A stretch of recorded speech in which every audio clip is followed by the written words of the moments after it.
आजाद Hindustan live, सच के साथ। कन्या शिक्षा परिसर में अनियमितता को लेकर परिजन नहीं भेज रहे छात्राओं को विधायक ने पहुंचकर नाराजगी जताई। धामनोद बेगंदार रोड पर स्थित कन्या शिक्षा परिसर का एक मामला सामने आया। कई मूलभूत सुविधाओं की कमी, शिक्षकों की कमी, परिसर के सामने फैली गंदगी आदि के चलते छात्राएं स्कूल नहीं पहुंच रही। उनके परिजनों ने मना कर दिया और एक सप्ताह से छात्रावास परिसर और कक्षा दोनों खाली है। यहाँ कक्षा 6 से 12 तक की करीब 460 छात्राएं जो आसपास सहित अलीराजपुर, मनावर, बाग, टांडा तक की हैं, आने से मना कर दिया। सभी 7 अगस्त को राखी की छुट्टी के चलते घर गई थी। सभी को 13 अगस्त को आना था। 12 अगस्त को परिजनों को मैसेज भी कर दिया गया था। फिर भी आज 22 अगस्त तक एक भी छात्रा नहीं पहुंची। सबका कहना था व्यवस्था सुधारो वरना हम नहीं आएंगे। इधर छात्राओं के नहीं आने पर बीओ, बीआरसी, प्राचार्य ने कुछ परिजनों के साथ कुछ दिन पहले बैठक कर समस्या हल करने का कहा था। सहायक आयुक्त मैडम से बात भी परिजनों की कराई थी, परंतु अधिकारी कुछ व्यवस्था नहीं कर पाए और परिजनों ने छात्राओं को भेजा भी नहीं। और मुख्य बात तो ये कि 13 तारीख से लेकर अभी तक छात्रावास भी खाली है और कक्षाएं भी। पढ़ाई नहीं हो रही क्योंकि कोई नहीं है। शिक्षक आकर फालतू बैठते हैं। आज जब विधायक पहुंचे और सबको हड़काया, तब ताबड़तोड़ सभी व्यवस्थाएं लगाने के लिए अधिकारी पहुंचे और 9वीं से 12वीं तक की छात्राओं के परिजनों को समझा बुझाकर समाचार लिखे जाने तक करीब 60 छात्राएं छात्रावास में आ चुकी थी। मुख्य समस्या छात्रावास के सामने गंदगी, पानी की कमी और शिक्षकों की कमी। 460 बच्चियों का भविष्य अधर में। दरअसल शिक्षा परिसर में पढ़ने वाली 6 से लेकर 12वीं तक की छात्राएं इस मॉडल स्कूल में रहती हैं। यहाँ पर मूल रूप से सबसे बड़ी पानी की समस्या। विगत कई माह से ये समस्या यथावत है। जिम्मेदार इस विषय में ध्यान नहीं दे रहे थे। एक बोरिंग है, उससे पूर्ति नहीं होती। आखिरकार पालकों के सब्र का बांध टूटा। जब रक्षाबंधन पर छात्राएं अपने घर गई तो लौटकर वापस ही नहीं आई। परिजन हीरालाल ठाकुर, ग्राम सोरानी ने बताया कि सामने ट्रेंचिंग ग्राउंड है, जहां धामनोद नगर का सारा कचरा नगर परिषद द्वारा खुले में फेंक दिया जाता है। इतनी बदबू आती है कि जीना मुश्किल हो गया। गंदगी के कारण बच्चियां बीमार पड़ती है। गंदगी के कारण कुत्ते हॉस्टल में घुसे रहते हैं, कमरों में घुस जाते हैं। इसी गंदगी के कारण मक्खियां आती है जो खाने के ऊपर घूमती है। पूरे शिक्षा परिसर में एक भी चौकीदार नहीं, जो वो 24 घंटे ड्यूटी कैसे काम करेगा। आसपास के लोग दारू पी के रात को यहाँ गाली गलौज करते हैं। उन्हें कोई कुछ नहीं कह पाता। बच्चियां डर जाती है। कुल 39 शिक्षकों की जगह कुल 6 शिक्षक है जो पूरी तरह नहीं पढ़ा पाते और बाद में ऑनलाइन क्लास को गूगल से जोड़कर पढ़ाया जाता है, जो कुछ भी समझ में नहीं आता। सबको कहने के बाद भी कोई नहीं सुनता। सभी स्टाफ के लिए यहाँ रहने की व्यवस्था है, लेकिन एक भी स्टाफ या नहीं रहता। सिर्फ छात्रावास अधीक्षिका एक व्यक्ति रहता है, जो भी 24 घंटे ड्यूटी करना पड़ती है। ऐसे में बदबू, गंदगी, पानी की कमी से छात्राएं घबरा गई। अधीक्षिका राजकिरण चौहान ने माना कि रोज एक न एक बच्ची को बीमारी के कारण उसे रात्रि में अस्पताल ले जाना पड़ता है। बार बार पत्र व्यवहार करने के बाद भी किसी भी अधिकारी के कानों में जू नहीं रहेंगी और सभी बच्चों ने आने से ही मना कर दिया। वहीं परिजन भी भेजना ही नहीं चाहते। विधायक मेड़ा ने कलेक्टर से की चर्चा। कुछ परिजनों द्वारा विधायक मेड़ा को खबर दी गई, जिस पर वे पहुंचे और उन्होंने कलेक्टर को मामले से अवगत कराया। साथ ही सहायक मैडम सुप्रिया बिसेन से भी चर्चा कर अव्यवस्था को लेकर नाराजगी दर्शाई और कहा, अगर शिक्षक व्यवस्था नहीं करते तो धार आकर उनके कार्यालय के बाहर धरने पर बैठ जाऊंगा। विधायक काफी नाराज दिखे। विधायक मेड़ा ने आक्रोश जताया, हर जगह शासन के पैसे का दुरुपयोग होता है, जिम्मेदार ध्यान नहीं देते। आज 460 बच्चों के भविष्य के साथ खिलवाड़ हो रहा है। उन्होंने जमकर जिम्मेदारों पर भड़ास निकाली और कहा कि 27 करोड़ रुपए यहाँ शासन के लगे हैं, परंतु मूलभूत सुविधाएं नहीं है। धामनोद से मनीष छाबड़ा की रिपोर्ट। बेटा आपका? मेरा नाम भावना वास्के है और मैं कक्षा 12वीं से हूँ। तो क्या समस्या है? आप लोग घर चले गए थे, आए नहीं, फिर आ जाए, क्या मामला पूरा? सर यहाँ पे पानी की समस्या है और स्कूल में भी हमको 6 ही सर पढ़ाते हैं और सारे पीरियड तो लगते ही नहीं है, दो ही पीरियड लगते हैं, इसलिए हम आए नहीं। फिर आप लोगों ने फिर शिकायत करी थी? हाँ करी थी। फिर क्या हुआ?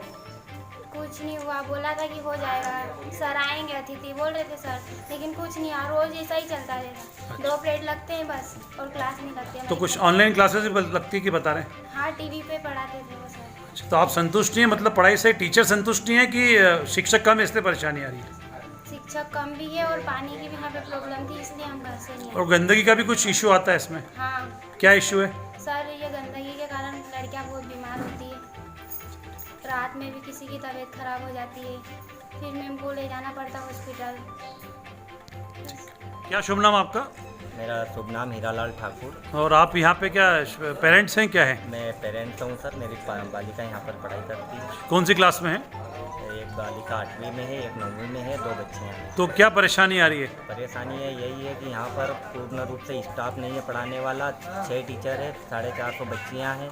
उसके बाद में यहाँ पर आवास परिसर बनाया गया, तो इसमें आवास में शिक्षकों का निवास करने का है, लेकिन वहाँ पर एक भी स्टाफ निवास नहीं कर रहा है। बच्चियाँ अकेले सुनसान जंगल में हॉस्टल बना वहाँ रहती है, और यहाँ पीने का पानी भी नहीं है। पीछे गंदे नाले का पानी पीती है बच्चियाँ पर डे। रोज़ बच्चियाँ 10 से 15 बच्चियाँ पर डे बीमार पड़ रही हैं। तो अब आपने क्या करा इसके लिए?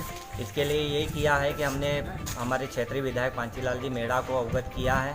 उसके बाद में हमने धार कलेक्टर साहब को भी मैं ज्ञापन दे के आया हूँ। पलक संघ गए थे हम लोग। उसके बाद CO साहब को भी इन धार में दे करके आए हैं हम कलेक्टर कार्यालय में। उसके बाद में आज हम यहाँ पर परिसर में आए हैं। इस परिसर में पांचीलाल जी मेड़ा जी को ज्ञापन दिया है, जो उनका निरीक्षण कर रहे हैं। आपको उम्मीद है कि अब कुछ हल निकलेगा? हल तो असंभव है सर, यहाँ पर कोई देखने वाला नहीं है। दूसरा सत्र चल रहा है। इससे पहले भी हमने क्षेत्रीय विधायक पांचीलाल जी मेड़ा के सामने हमने ये बात रखी थी, और विधायक साहब यहाँ पर आए थे, लेकिन अभी तक उसका कोई समाधान नहीं हुआ। अब आपका अगला कदम क्या रहेगा? अगला कदम यही रहेगा सर हमारा कि हम हर कलेक्टर कार्यालय जा कर के पालक संघ बैठ कर के कोई नेता विधायक जी के साथ में कोई उच्च अधिकारी के साथ जा कर के धरना आंदोलन करेंगे। शिकायत है कि बच्चे नहीं आ रहे क्योंकि गंदगी, पानी की व्यवस्था नहीं, बहुत सारी व्यवस्था, स्टाफ नहीं है।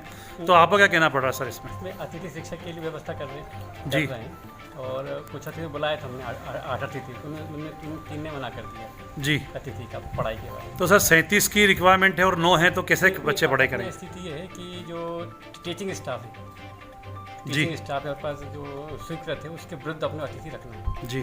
तो अपने पास 4 माध्यमिक शिक्षक, 2 उमावी शिक्षक अभी कार्यरत है, 1 अधीक्षक और 1 सहायक ग्रेड 3 है। तब भी शिक्षकों की कमी बता रहे हैं सर। हाँ, क्या? कमी इसलिए है कि जो रिक्त पद हैं उनके लिए शासन द्वारा नियुक्ति नहीं दी गई है, उनके विरुद्ध अपन को अतिथि शिक्षा करेंगे। सर आपका शुभ नाम? शिवपाल सिंह दास। आज यहाँ पे कन्याशाला परिसर में आए हैं, थोड़ा क्या मामला है? मामला ये है कि कन्या परिसर 27.5 करोड़ का स्कूल यहाँ पे खोला सरकार की योजना के माध्यम से, पर आज 460 बच्चों का जो स्कूल है, 25 दिन से यहाँ पे बच्चियाँ घर चली गई है। यहाँ पे पानी की कमी की वजह से यहाँ पे पूरे नगर की गंदगी यहाँ पर ला के डाल देते हैं। इसकी वजह से यहाँ पे बदबू आने की वजह से, और यहाँ कोई सेफ्टी नहीं है बच्चों के लिए। कोई भी व्यक्ति किसी भी तत्व का यहाँ आके घूमना चालू कर, लड़के या अन्य आवारा प्रकार के लोग आके कन्या परिसर स्कूल और हॉस्टल में बिंदास घूमते रहते हैं। इसके डर और भय से यहाँ की बच्चियां सब स्कूल से भाग गई है। पढ़ाई की शिक्षकों की भी कुछ शिकायत आ रही है इस मामले में? शिक्षकों की भी शिकायत ये है कि यह आवासीय परिसर है, और आवासीय परिसर का नियम ये है कि शिक्षकों को इस आवास परिसर में ही रहना है और बच्चों को पढ़ाई करवाते रहना है। अब आपका अगला कदम क्या रहेगा? अगला कदम ये रहेगा, माननीय कलेक्टर साहब से मैंने अभी चर्चा करी है। कलेक्टर साहब ने कहा है कि मैं किसी भी उच्च अधिकारी को, शिक्षा अधिकारी को यहाँ पहुँचाकर मैं दिखवाऊंगा व्यवस्थाएं किस प्रकार से बिगड़ी है। आपका शुभ नाम? पांचीलाल मेड़ा, विधायक धर्मपुरी।